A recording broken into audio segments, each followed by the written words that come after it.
¿Sabías que la humanidad se encuentra bajo la culpa del pecado, que es la muerte?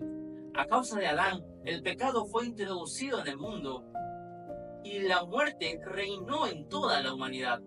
Sin embargo, por medio de Cristo, el que había de venir, se ofrece a la humanidad una oportunidad de salvación y un reino de vida eterna. Acompáñame en este estudio. Soy Brian Cubas, estudiante de la Facultad de Teología de la Universidad Peruana Unión, y juntos descubriremos las verdades de las Escrituras.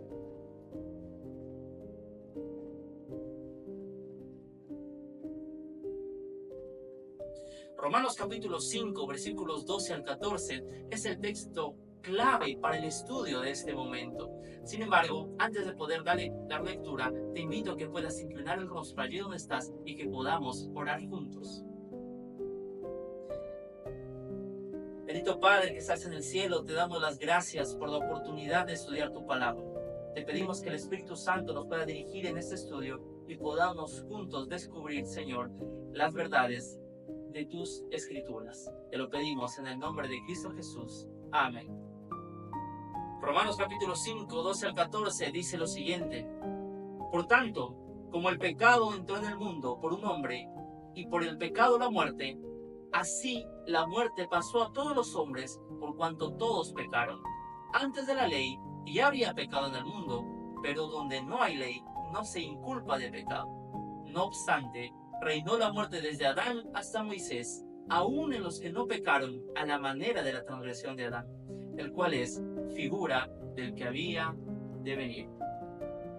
La epístola a los Romanos es importante porque su mensaje se centraliza en la justicia de Dios con fácil acceso para todo aquel que desea ser salvo. Esta epístola fue escrita por el apóstol Pablo alrededor del año 57 después de Cristo, mientras se encontraba en su estancia invernal para iniciar su tercer viaje misionero hacia Jerusalén. Durante este tiempo, el apóstol Pablo dirige su carta hacia los romanos, una iglesia conformada principalmente por gentiles y por judíos. Es por ello que, a pesar de que Pablo conocía el hebreo y el latín, finalmente decide escribir en griego, el idioma más común en aquel tiempo, con el fin de que su epístola tuviera el mayor alcance para todos aquellos que se encontraban en la iglesia de Roma. Los emperadores que tuvieron relevancia directa en ese tiempo fueron Claudio, quien gobernó del 41 al 54 después de Cristo, y Nerón, quien gobernó del 54 al 68 después de Cristo. Mientras Claudio estaba en el poder, existieron tensiones sociales entre los locales y los extranjeros que vivían en su nación. Es por eso que en el año 49 después de Cristo emite un decreto en el cual decía que todo judío debía ser expulsado de Roma y que no debía vivir más allí.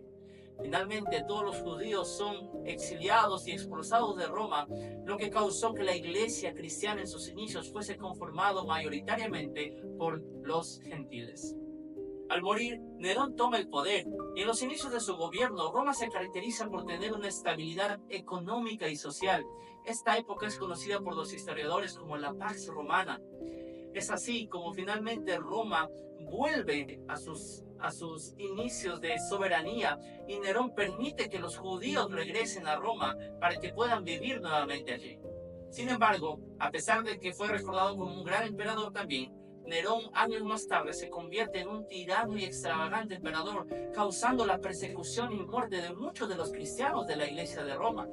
Dentro de ellos, según la tradición, menciona de que incluso Pablo fue dado a muerte a causa de dicho emperador. Respecto a la cultura de los romanos, estaba profundamente influenciada por su religión, su situación social y su situación política. Los romanos creían en una variedad de dioses, tenían un politeísmo donde ellos incluso consideraban a sus emperadores como un tipo de dios y realizaban sacrificios y rituales para alcanzar el supuesto favor de sus dioses. Sin embargo, al conocer la verdad del Evangelio, los cristianos gentiles deciden abandonar todas esas prácticas y esas costumbres para abrazar finalmente aquella verdad que se centraba en la justificación del pecado por medio únicamente del sacrificio de Jesucristo. Sin embargo, al conocer el cristianismo, Los cristianos gentiles de ese tiempo abandonan esas prácticas y costumbres paganas y abrazan la verdad del evangelio que les había sido presentado, creyendo únicamente en Cristo como aquel que les daba salvación y justificación para sus pecados. Un evangelio que no se centraba en una nación o una cultura, sino un evangelio que se centraba en la pluralidad y en el cual todos podían acceder. Cuando los judíos regresan a Roma en el año 54 después de Cristo, luego de que Nerón los autorizara, encuentran una iglesia diferente a lo acostumbrado, una iglesia diferente a lo que ellos profesaban, puesto que los judíos cristianos encontraron una iglesia mayoritariamente conformada por gentiles. Esto causó un choque de cosmovisiones teológicas entre estos dos grupos, causando disensiones menores dentro de la iglesia cristiana en aquel tiempo. Para los judíos cristianos, ellos creían de que la salvación se centraba en la observancia de la ley y la obediencia estricta a la ley mosaica y a las costumbres judías que ellos tenían. Sin embargo, para los gentiles cristianos, ellos creían la idea de que la salvación y la justificación del pecado se centraba únicamente en Cristo y en lo que Él había hecho en favor de nosotros, una salvación por gracia y no por obras. Por ello, uno de los propósitos del apóstol Pablo al escribir su epístola es reconciliar las ideas que existían entre estos dos grupos, causando así una unión que finalmente hizo que la iglesia de Roma sea una de las más grandes de aquel tiempo y una de las más influyentes en la predicación del mensaje del Evangelio de Cristo. El idioma en el cual fue escrita la epístola es el griego koiné, y nosotros encontramos 4 palabras que llaman la atención sus repeticiones. La palabra thanatos, que significa muerte, la palabra hamartía, que significa pecado, la palabra antropos, que significa hombre, y la palabra nomos, que significa ley. Esas repeticiones están profundamente relacionadas, ya que muestran la condición de pecado universal en el cual se encuentra el hombre y la necesidad de redención que tenemos de Cristo. Presentando así una progresión lógica, el pecado lleva a la muerte, la ley muestra la gravedad del pecado y la humanidad es consciente de la necesidad de redención por medio del que había de venir. Comprender el mensaje de Romanos capítulo 5, 12 al 14 es principalmente importante para la iglesia en la actualidad porque nos muestra la universalidad y la gravedad del pecado del cual nosotros también somos partícipes. Por ende, también nosotros estamos destinados a morir. Todos nosotros merecemos morir. Sin embargo, el apóstol Pablo nos dice de que la ley nos muestra de que necesitamos de redención, de que la ley nos muestra de esa gravedad que tiene el pecado y por ende al nosotros conocer ello, podemos aceptar a nuestro Salvador, aquel Mesías prometido, al cual el apóstol Pablo lo menciona como el que había de venir, que es nuestro Señor Jesucristo.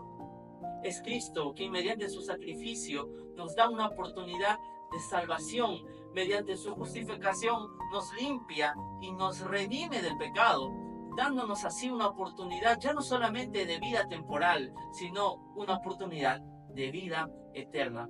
Es por eso, querido amigo que me estás escuchando detrás de la pantalla, te invito a que puedas reconocer la culpa de tu pecado y que puedas buscar urgentemente a Cristo para que puedas alcanzar el perdón y la salvación.